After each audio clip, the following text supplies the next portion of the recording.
to her and said, come, you can live in my home. Stay in my house. Yeah, it was a very difficult time for them. And what I know about the two of them, and I wish the world knew how much they love these two people love each other. They found each other out of all these odds against them finding each other, they found each other. And the love that they have is really, really moving. And I just wanted to do anything I could to support them. One text message. That's all it might take for Tyler Perry, Hollywood's self-made media monarch and one-time savior of the Sussexes, to crack Meghan Markle's carefully laminated narrative. In 2020, he whisked Harry, Meghan, and baby Archie to safety on a private jet, opened his $18 million Beverly Hills mansion, and agreed to be Lilibet's godfather. Today, that same man is staring at a $260 million harassment suit, his name wiped from Meghan's interviews, and his empty chair left conspicuous at every Montecito garden soirée. Why the sudden chill? I thought I'd be honored. Tyler Perry reveals he is the godfather to Meghan Markle and Prince Harry's daughter Lilibet Diana. In the final episode of the couple's Netflix docuseries, Harry and Meghan, the media mogul recalls the moment he was asked to take on the big role in Lily's life. Insiders whisper that, for Meghan, Perry transformed overnight from lifeline to liability, just as fresh South Park rumors, a bruising staff exodus, and a royal bullying dossier hovering under royal lock and key threaten to converge into one giant credibility detonation. If Perry decides to talk, years of curated confessionals could unravel in hours. And Meghan seems to know it. Silence, omission, and strategic distance have become her new best friends. But can she really ghost the man who once sheltered her whole family? Keep watching, because this very public disappearing act might be the fuse that lights an even bigger blast. I never knew I would know a prince and a princess. That wasn't even what that was about. What I was reaching out to her for was because they were giving her hell. And a lot of it was because she was a black woman. Absolutely. And I flat out, no denying it, I completely knew that. And I wanted to reach out and let her know that there was somebody there for her. Rewind to March 2020.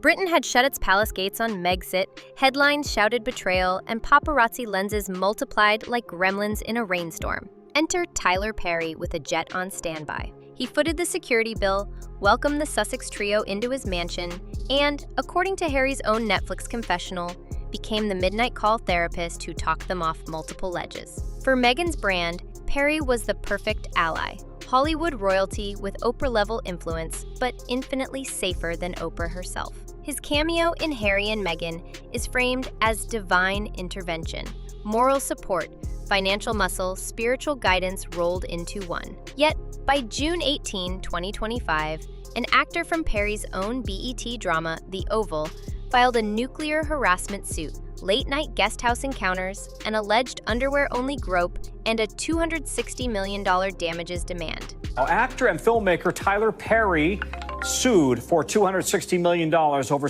harassment allegations. Perry's lawyer calls it fabricated, but tabloids devoured the filing like sharks scenting blood. Meghan's reaction? Crickets. Not a single thank you, friend. No retweet of Perry's denial. Zero solidarity on her polished American Riviera orchard feed. And the timeline matters. Listeners noticed she'd already downgraded Perry to a friend's house on her Katie Lee podcast months earlier, as though pre-scrubbing him from her escape story.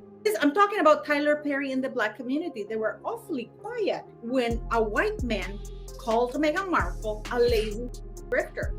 I'm not being funny, but Meghan Markle's not black. One Hollywood publicist summed it up. She didn't flinch away after the lawsuit.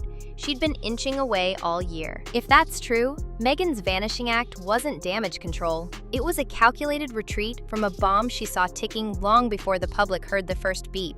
But Perry's lawsuit is only the match. Here's the powder keg it just landed in. 2 summers ago, South Park's worldwide privacy tour reduced the Sussex rebrand to 22 minutes of merciless satire. And the couple's approval ratings crashed harder than a Netflix share price in a password crackdown quarter. Now, studio insiders and Paramount Plus tipsters swear Trey Parker and Matt Stone have a sequel storyboard ready. Respect Our Pregnancy, inspired by Meghan's cringe viral baby mama dance clip that surfaced on June 4th while she celebrated Lilibet's birthday with a hospital twerk throwback.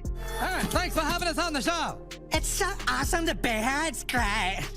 So let me start with you, Sam. You've lived a life with the royal family, you've had everything handed to you, but you say your life has been hard, and now you've written all about it in your new book, Win.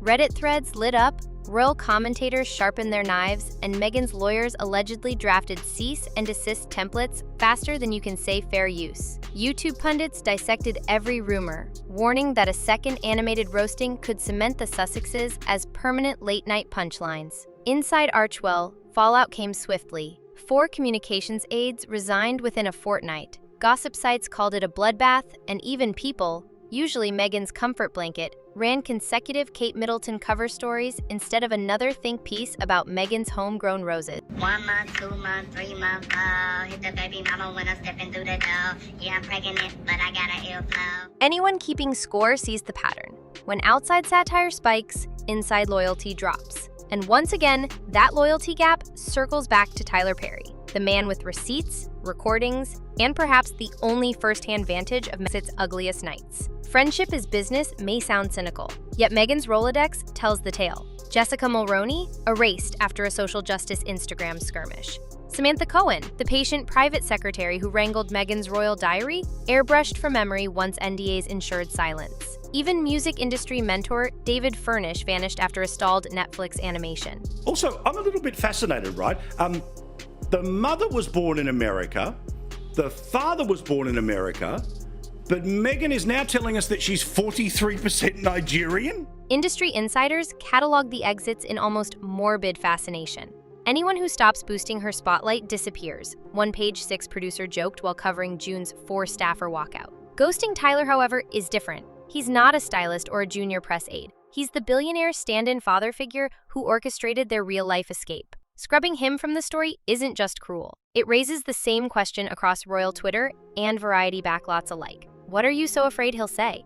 And that brings us to a sealed palace vault many have tried and failed to pry open. And I sent her a note, and not expecting anything to come of it, and she said, thank you so much, and that was it. And a couple of years later, we started talking, and she was able to talk. And the only reason I'm sharing this is because she shared it.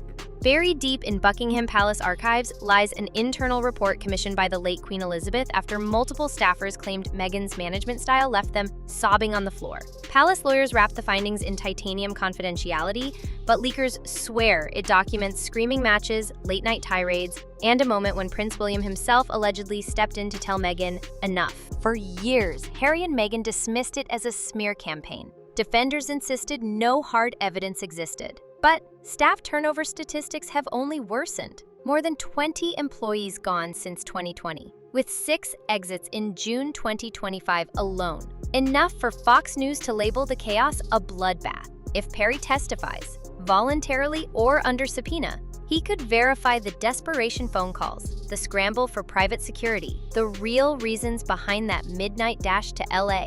Were those tears about safety fears or personnel complaints? His voice might turn palace whispers into primetime proof, and royal sources caution that King Charles III could unseal the dossier the moment Meghan turns the Sussex brand into a palace trashing campaign again. The fuse is dangling. Perry's deposition could be the spark. That dossier isn't the only tremor. Hollywood accountants are already registering aftershocks. Spotify tore up its $20 million podcast deal in mid-2023 after releasing just 1 season of Archetypes. Insiders snarked that the couple delivered too little content, too late, while a senior executive branded them grifters on air. Netflix hasn't yanked their overall deal, but Live to Lead stalled. Pearl was binned outright, and production on Heart of Invictus resurfaced only after heavy re-edits. Industry code for salvage job. Meanwhile, Meghan's pastel pink lifestyle pivot, American Riviera Orchard, debuted marmalade jars to 50 influencer friends yet offered fans no product or price, immediately lampooned as goop without the go-ahead. Even People, once the Sussex safe haven, splashed Kate Middleton on 2 summer covers and devoted a special collector's edition to the future king and queen. This is the most ridiculous. This is the same woman who said, I never even considered my blackness until the British tabloids started to make a thing out of it. A front page shift royal watchers read as a barometer of Meghan's dimming star. To plug holes, Meghan sacked her in-house comms team in May and hired Method Communications, a Silicon Valley disruptor fond of earned chaos. Yet within weeks, 4 more aides bolted. The Independent called it an agency scramble across 5 time zones. Cash flow nerves ripple beneath every pivot, from trademark-heavy rosé to an on-ice Netflix Season 2. Late-stage edits and refunds hint at looming liquidity worries. Staff who leave whisper payroll delays. PR firms demand hefty retainers upfront. Panic, some say, is wearing a peach-toned smile. And that's why payment matter more than any streaming contract. His files could decide whether investors keep picking up the phone. People inside Tyler Perry Studios describe the mogul as furious but strategic. He's unused to erasure. He's even less accustomed to being cast as reputation risk number 1. Sources close to him told the Daily Beast he won't be thrown under the bus to save anyone's lifestyle brand. What leverage does he hold? Start with security invoices proving he bankrolled the Sussex getaway. Add months of late-night audio messages preserved by assistants, emails detailing temporary visas, and possibly a written godparent agreement, complete with baptism photos the public has never seen. Any one of those artifacts could upend Meghan's favorite talking point, that the palace, and only the palace, left her unprotected. Legal analysts note Perry's ongoing $260 million lawsuit could unlock discovery that forces him to disclose those communications under oath. If Meghan distances herself too publicly, Perry's incentive to stay silent vanishes. Worse, Hollywood loyalty works like gravity. When a star solidifies behind a truth teller, other insiders cascade into confession. Jessica Mulroney kept receipts. Samantha Cohen retains diaries. Former Archwell aides still clutch NDAs they'd love to test in court if a deeper pocket promises indemnity. It was both. Both. I need to do this for my family.